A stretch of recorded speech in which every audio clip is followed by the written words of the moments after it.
SIR নিয়ে বিভিন্ন জন বিভিন্ন রকম তথ্য দিচ্ছে, কিন্তু সহজ উপায়ে আমরা যে ফর্ম দেওয়া হচ্ছে বিএলওর মাধ্যমে আমরা তা ফিল আপ করতে পারবো।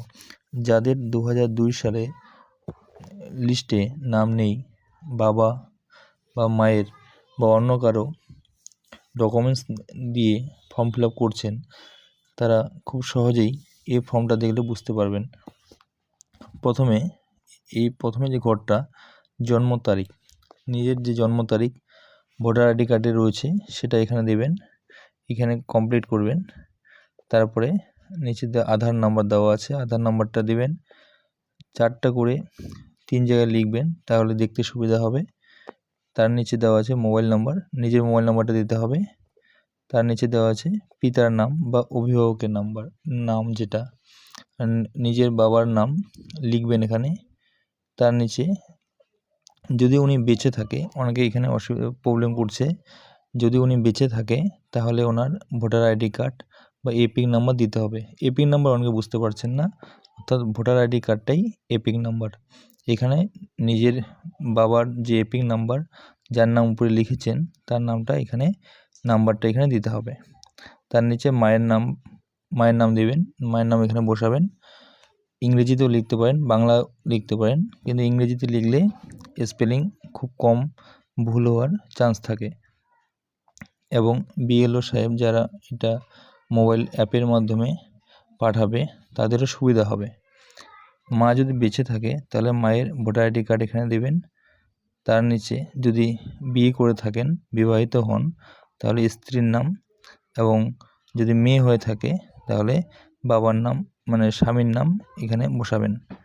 এবং ওনার যে স্ত্রী হলে স্বামী, স্বামী হলে স্ত্রী, ওনার যে ভোটার আইডি কার্ড সেখানে এই নাম জায়গাটাতে কমপ্লিট করবেন। এবার সবচেয়ে যে গুরুত্বপূর্ণ বিষয় সেটা হলো যে নিচে যে দুটা, একটা ডান দিক একটা বাঁ দিক, আমরা কোন দিকে লিখব। যাদের 2002 সালে লিস্টে নাম নেই তারা সবসময় ফর্মের নিচের যে দুটো অংশ রয়েছে এই দুটো পোর্শনের মধ্যে যে ডান সাইডটা অর্থাৎ এই সাইডটা এদিকে কমপ্লিট করবে। প্রথমে নাম দিতে হবে। নাম কার দেবে সেটা হলো যাদের 2002 সালের লিস্টের নাম রয়েছে, অর্থাৎ এই যে ছবিটা দেখতে পাচ্ছেন উপরের ছবিটা, এই ছবিটার যার নাম রয়েছে 2002 সালে লিস্টে, যদি বাবার নাম হয় তাহলে এখানে বাবার নাম বসাতে হবে। যার নাম এখানে 2002 সাল লিস্টে অলরেডি আছে তার নামটা এখানে বসাতে হবে, ওনার এপিক নাম্বারটা এখানে বসাতে হবে, এবং যার নাম এখানে লিখলেন তার বাবার নাম এখানে বসাতে হবে আত্মীয়ের জায়গায়। এবার যেটা সমস্যা করে সেটা হলো এই ছবিটার সাথে প্রথমে যে নামটা লিখলেন এই ঘরটার কি সম্পর্ক সে সম্পর্কটা এখানে লিখতে হবে। আপনারা এই জায়গাটা অনেকে অসুবিধা করে যে প্রথমে যে নামটা লিখলেন এই নামটার সাথে এই ছবির মানুষটার যে সম্পর্ক সেই সম্পর্কটা এই ঘরে লিখতে হবে।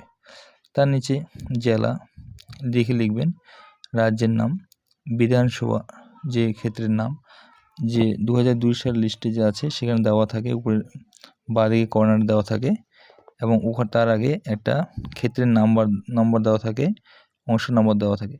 এবং ক্রমিক সংখ্যা বলতে যার নাম এই 2002 সাল লিস্টে লিখতেছেন, এই ঘরটায় এই 2002 সালের যে লিস্টে যার নাম লিখতেছেন, এই 2 সালে যে নামটা প্রথমে লিখতেছেন সেই জায়গাটাতে এখানে কমপ্লিট করতে হবে।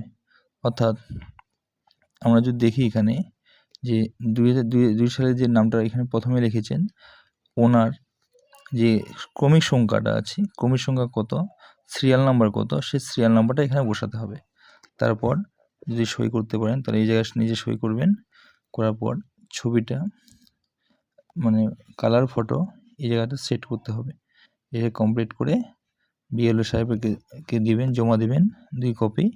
উনি নিচে এখানে সিগনেচার করে নিচে আপনাকে 1 কপি দিবে, এটা রাখতে হবে বাড়িতে, আর 1 কপি উনি জমা নেবেন।